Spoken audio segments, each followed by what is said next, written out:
Hi there, welcome to Free Learning. In this quick tutorial, I'm going to show you how to fix this error of div0. So what does this mean? This error means that we have done a division by 0.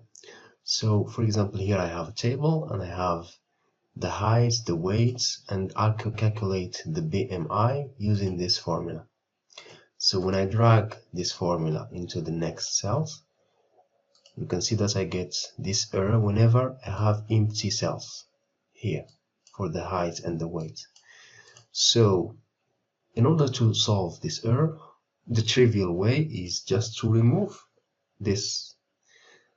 But suppose we have a very long table, so we want to do this in a more intelligent way. So in order to solve this problem, I'm going to write here an if statement, like if. So if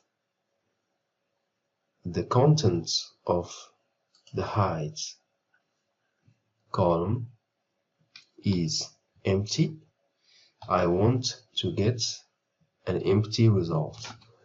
Otherwise, I want to calculate my formula. So let's click on yes, and now drag this into the top cells and into the bottom cells. And now you can see whenever I have empty cells, I get an empty result. And when I have some values here, I get the results of my formula. So if I write here, for example, a value, and also here, you can see that I get results. And if I remove them, you can see that I get an empty cell. So I hope you find this tutorial helpful. Thank you for watching.